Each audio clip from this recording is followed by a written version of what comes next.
හෙල්ලෝ guys ඉතිං අද අපි බලමු කොහොඳ මෙන්න මේ විදියේ නෝට් පැඩ් ස්ටයිල් එකට වීඩිය එකක් හදාගන්න කියලා. ඉතින් යාලුවනේ වීඩියෝ එකට යන්න කලින් මගේ චැනල්ලට අරුත් කරන්න පාලා තියෙන සබස්ක්‍රයිබ් බටන් එකක් ක්ලික් කරලා බෙල් අයිකන් ඕල් ප්‍රස් කරලා තියාගන්න. එහෙනම් අපි වැඩි කතා නැතුව අපි යමු අද ගෙනාපු වීඩියෝ එකට. හරි ඉතින් යාළුවනේ මුලින්ම ඔයාලා ඕපන් කරගන්න නෝට් පැඩ් එක. තියරුණේ මේ නෝට් පෑඩ් එක හැම මොබයිල් ෆෝර්න එකම තියෙනවා. ඉතින් ඔයාට පුළුවන් ඔයාලගේ මොබයිල් ෆෝර්න් එක තියෙන නෝට් පෑඩ් එක මේ විදියට ඕපන් කරගන්න. හරිතින් යාලෝනේ ඔයාල නෝට් පෑඩ් එක ඕපන් කරගත්තන් පස්සේ පහලින් බලාගන්න පුළුවන් නිව් ටෙක්ස්ට් කියල ඔප්ෂණ ගත්තියෙනවා.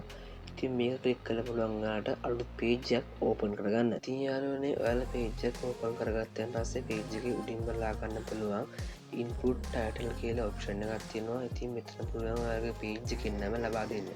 තියන මම වෙන්න මගේ පේජ්ජ නම ලබා දෙනවා ස්කම ඉන්ට්‍ර කියලා.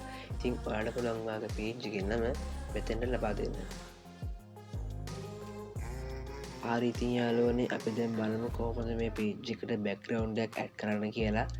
තියාලෝනට පාලෙන් බලාගන්න පුළා මෙන මේ වගේ අයිකන්නයක් ඉති මේ කලික් කරගන්න. කලික් කරගත්තන් පස්සේ වාට බලාගන්න පුළන් බැක්ග්‍රවන්් තියෙනවා. සිං වාට පුළ මෙන්න මේ දී කැමති බැක්ග්‍රවන්්ඩයක් මේ කලික් කරලා මේ පේජ්ජිකට ඇඩ් කරගන්න.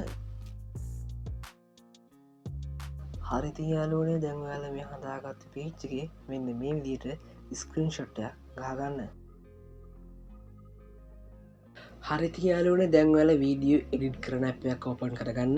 තියාලට මද වීඩියෝ එක එඩිට් කරන්න යන ඉන්ෂොට් කියන අප එකෙන් තින් ඔයාට පුළුවන් වාල වීඩියෝ එඩිට් කරන අප එක මේ විදියට ඕපන් කරගන්න. හරිති යාලවන යාලා ඇප ඕපන් කරගත්තයන් පස්සේ ඔයාට බලාගන්න පුළ වීඩියෝ කියල ඔප්ෂණ ගත්තියෙනවා. තිබ කලික් කරගන්න කලික් කරගත්ත පස්සේ අඩගුලන් මේක පොටෝසල්ට ගිල්ලා යාල ස්ෂොට්ට ගහතු පේජ්ක මේකට ඇඩ් කරගන්න.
ඉතින් යාලුවනේ මෙන්න මේ විදිහට තමයි නෝට්පැඩ් ස්ටයිල් එකට වීඩියෝ හදාගන්නේ.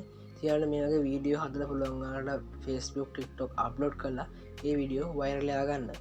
ඉතින් යාළුවනේ වීඩියෝ හොඳ නම් ලයික් කරන්න, ඒ වගේ වීඩියෝ ගැන අදහස් අපිට කමෙන්ට් කරන්න සහ ඔයා මගේ channel එක තාම subscribe කරලා නැත්නම් පහළ තියෙන subscribe button එක click කරලා bell icon එක all press කරලා තියාගන්න.